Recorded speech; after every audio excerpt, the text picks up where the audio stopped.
And welcome again back to the old history reactions tonight. None other than from the Salmonella Academy. A few requests coming in today because this literally landed today, Kevin.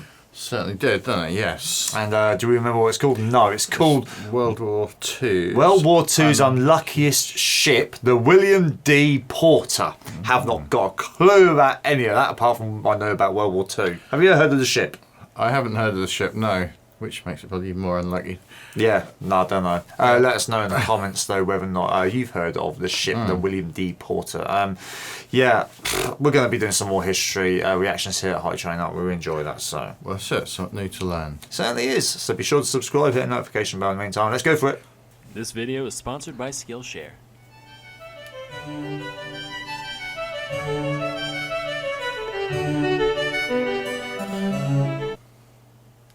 Hey kids, now some philosophers have called boats the airplanes of the sea, but while every glamorous Glennis has its slow-mo shun, so too does JJ the Jetplane have his awful counterpart. Her legacy in many ways resembles my middle school career, a 3-year-long travesty plagued by blunder after blunder due to both gross incompetence and sheer misfortune, with the only silver lining being that it's remembered by relatively few. Meet the USS William D. Porter, nicknamed the Willie D, which was a perfectly acceptable alias in the days before Don't Ask, Don't Tell. She was a Fletcher-class destroyer, which, if you know Fletcher as well as I do, you know he's pretty high-class at destroying. Like when he snapped off my DS screen during summer camp because he was trying to get a better look. Didn't even apologize. He was just like, well, you're not supposed to bring video games to camp anyway. Even though everyone did. Fuck you, Fletcher. You were a counselor. You're supposed to be more mature than us. You're the reason I grew up with a lingering resentment towards authority. And my only reprisal is that I got to draw you as a disgusting fat lard. I was going to say, made him look nice. Yeah. Actually, I think his name might have been Eric. Anyway, in July of 1943, the ship was commissioned by the Navy and led by Lieutenant Commander Wilfred A. Walter. As her first real job, the Willie D was assigned to a top-secret escort mission across the Atlantic. Walter was like, alright man, time to prove ourselves. I want to see you all on your A-game. And as its first act under military command, the ship didn't raise anchor properly and tore a massive chunk out of the ship next to it while pulling out. Okay, rough start, but definitely not a sign of things to come. The next day, she met up with 3 other ships, including 2 destroyers and a battleship known as the USS Iowa, and the fleet set off towards Africa. Given the clandestine nature of the operation, they were ordered to maintain total radio silence so as not to alert any subs that might be lurking below. Suddenly, boom, bang, borf, Hare Krishna, huge explosion off the starboard quarter. They're like, holy shit, evasive maneuvers.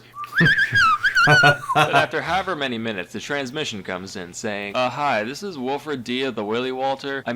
So a depth charge may have accidentally fallen off the ship, and we may have also forgotten to turn off the safety mechanisms on said charge, causing it to detonate immediately. So if you heard a little noise a bit ago, no cause for alarm. Also, sorry for breaking radio silence. Love you, bye.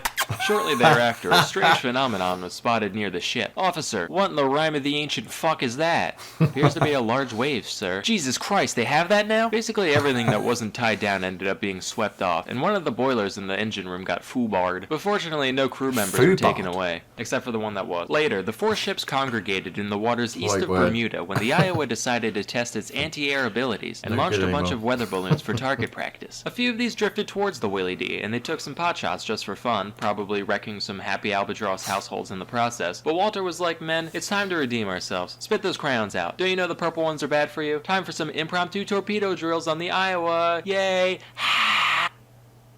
That was Narnar and the Pow Pow. They're gonna douse their trousers when they see how good we tore those pedos. Say, you guys remember to take the primer out of all of them before launching, right? Yes, sir. Yep. Fortunately, the Iowa didn't really have much valuable cargo that could be damaged in the event that the torpedo struck. Oh, except for 32nd President of the United States Franklin Delano Roosevelt, who was being escorted to Cairo as the whole point of the mission. The next 5 minutes aboard the Willie D were just total fucking chaos. Humid sacks of rice, hogs and bats sniffing each other, massive stereos. Commander, we really should radio them. No! I am not breaking any more rules! Do the flashy light thing!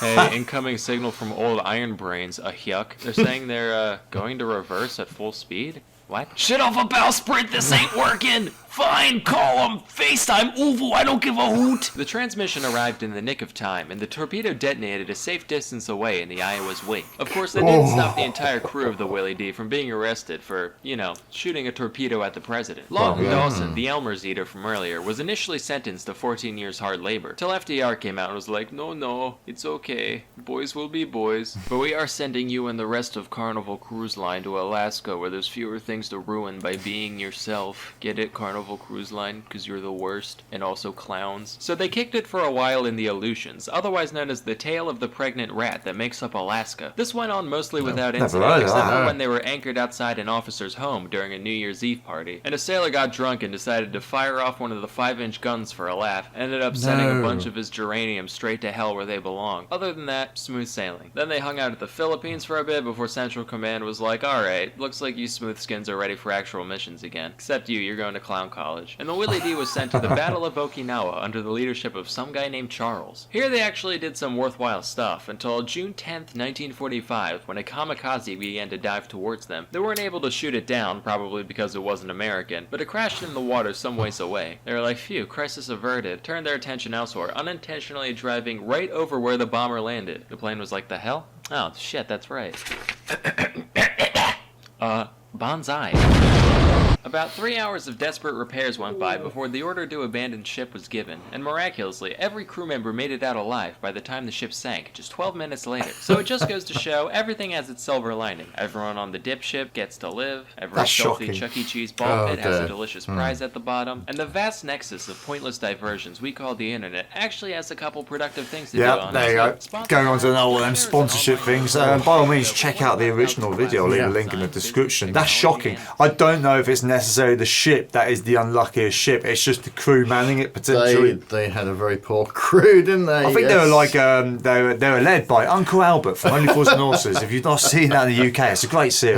That every ship he ever sailed on either sunk or crashed or whatever.